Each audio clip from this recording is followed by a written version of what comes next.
Hey guys, so a couple weeks ago I did share a ban list prediction survey and I got the results. I even posted a video on those results if you want to check that out. But in that survey I also asked what you thought were the best and worst parts of the current format. So I thought I'd go through that finally and actually share some of the most common responses and just sort of go over how we feel about this current format. And so before we continue, big thanks to my sponsors as usual. Links and discount codes in the description below for Yu-Gi-Oh supplies. So now in terms of the best part of the current format, or at least what you guys felt, basically the most common response by far was just that deck diversity, which is true, particularly because I think we're all just comparing to the format we just had, which was a tier 0 format with tier limits being the most dominated. And just in YCS Top Cut in general, of course you mostly had tier limits, and even the other decks were just like sort of like your most the other common ones like Sprite or Flunder. It wasn't very diverse, but now you're seeing all this YCS Top Cut pie chart breakdowns, and you have so many different decks that are on there, whether Rogue or whatever tier 1, 2, and it's, I think, nice to see. It's a breath of fresh air, but of course some players do prefer a tier 0 format, and I'm honestly indifferent. I think every now and then, every 4 years or so, I think there is always like a tier 0 format, and I think it's still good in the sense that you sort of get to experience both aspects, and you get to sort of just appreciate the game a little bit more, in my view. But I think deck diversity, it's still nice to have, especially for not every player is going to go to YCS. Most are not, right? At least at like local regional level, it's nice to at least see other decks being played again, so that's been nice for me as well.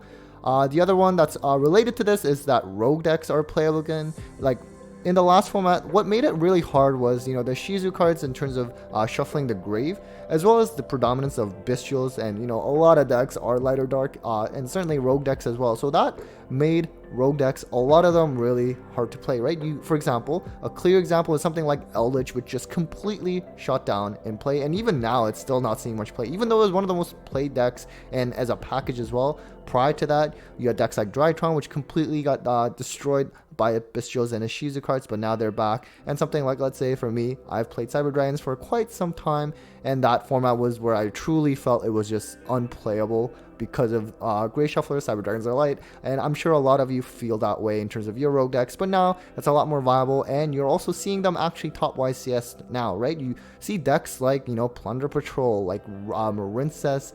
I mean, there's just so many. Salamangreat and Eldritch actually also top the YCS as well, so they're just sort of back to being able to be competitively viable, even to the terms of topping a YCS. So I think that's also great to see. A lot of casual players out there, and they're probably going to be playing rogue decks too, and it's just nice to see that they are actually able to have some success.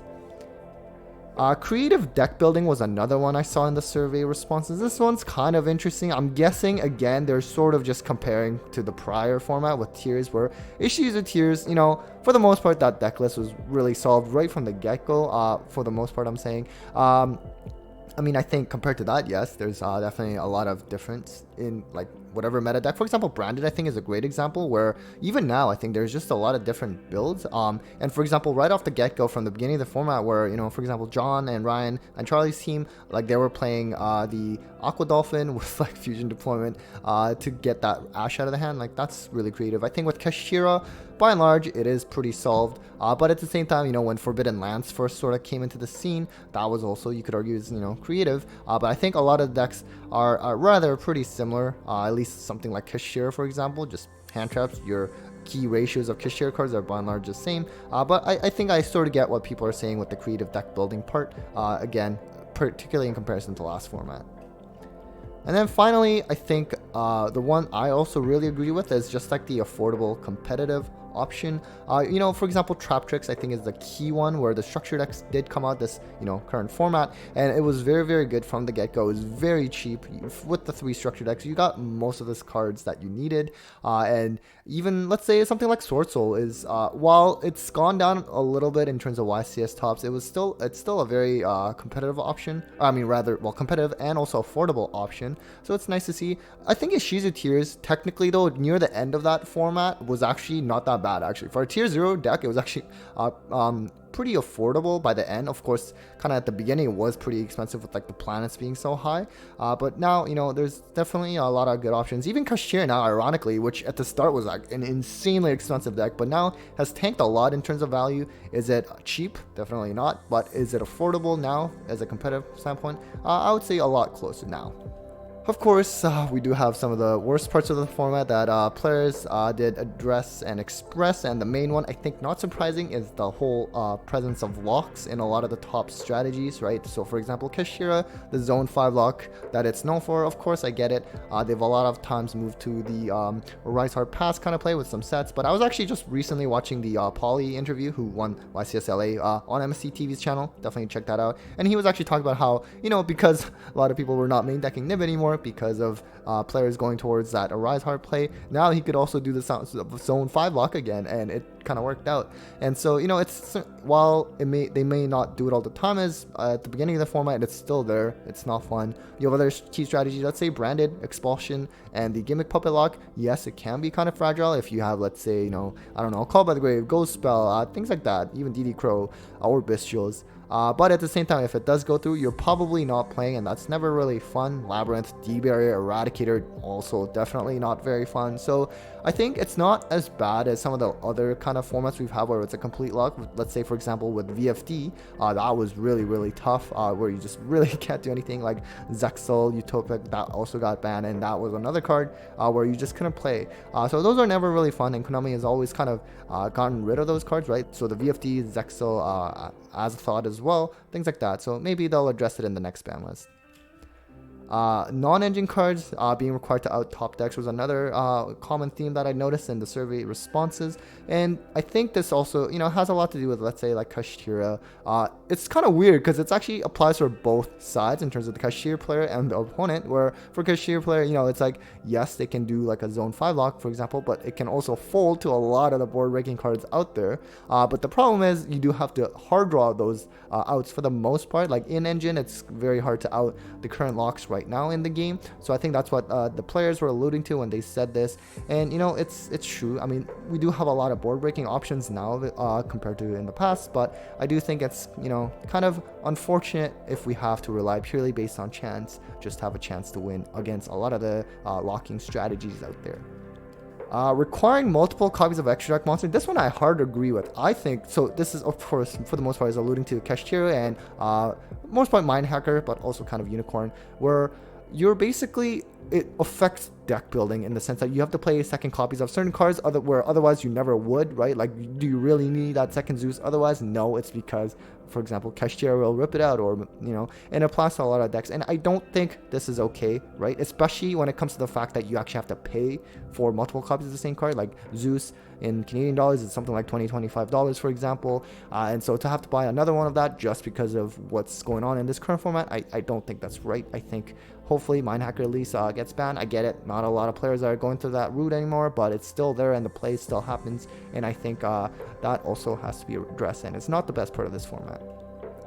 Hard to side deck. So this is interesting, and this actually has to do with the unfortunate side effect of having a very diverse format, is that it does become hard to side because you only have 15 cards to side. There might not be a lot of overlap across the different top decks that you have to side for, and so I think though this kind of applies a lot more to players who will be going to like YCS level events. It's certainly a lot more prominent issue in those situations. If you're just playing at locals and kind of like regional level, you're still probably fine for the most part, but this is certainly something that does get brought up by some of the like more top tier players in a very diverse format, because there are certain times where you just don't have any side deck options for your opponent's deck, and you just have to kind of rely on chance more than usual. Now, aside from what players actually said in terms of qualitative data, I also always ask how satisfied they are in the current format. And in terms of, if you look at the percentage of patients saying they were satisfied or very satisfied in the different months that have conducted these balance prediction surveys, you see something sort of like this. So the very first time I asked this question was actually a year ago, March 2022. So this was actually, to jot your memory, this is during that format where you had Anaconda, you had all those pile decks that were really popular with like DPE and everything, and the adventure token also was prominent as well, and 17.6% saying they were either satisfied or very satisfied. So it was very, very low. I didn't realize people really hated that format. Who knows? But then you got to like July 2022. This is around Now, a few months after, or a couple months after, like Branded SP had become top strategy, Sword Soul as well. This is just before Power of the Elements, and if you recall, that was a pretty fair format, I think. I guess except for maybe Sword Soul, and if Protoss was around at that format, I believe. About 50% saying they were satisfied, very satisfied, really, really high, and certainly the highest since I've started doing this question. And then the November 2022, that was what I called the emergency ban list prediction survey, because the Shizu tiers became just instantly tier 0, and of course, as expected, people just did not really like that format. 21% being satisfied or very satisfied. And even the next survey, which at that point, even though we did have that ban list a little earlier than expected, that took effect at the beginning of December, they really didn't make that much change, right? Like they banned, or rather they like limited orange, and they brought back like defissure. So it was kind of weird, very small list, and it didn't really do much. So the format by and large was pretty much the same. And so because of that, I think it's not surprising to see that even in January during that tier format, people were not that satisfied. But now you move on to when I did the survey just a couple of weeks ago, they're definitely a lot more happy with the current format. Yes, there are a lot of complaints with Kashira and the zone locking, or maybe Branded and the Gimmick Puppet lock and what have you. But I think for the most part, they're definitely liking this format a bit more than they have in the last few months or so, which is always nice to see. You don't want to get too burnt out or too tired of this game, and a lot of people are going to keep playing like me, no matter what the format, no matter how many bad locks there might be. I personally have found myself continue to play. Perhaps I should take a break at some point, but in the end, this is how the satisfaction looks like, and who knows what it'll look like over time as I continue to do these ban list prediction surveys that you can certainly make sure to fill in and follow me on Twitter to make sure that you don't miss out on them. And so as usual, a big thanks to all of those that are watching, and a big thanks to my patrons as well for the support, and also new Patreon Ghidorah. So thank you very much for your support, and hope you enjoyed this video, and well, take care guys.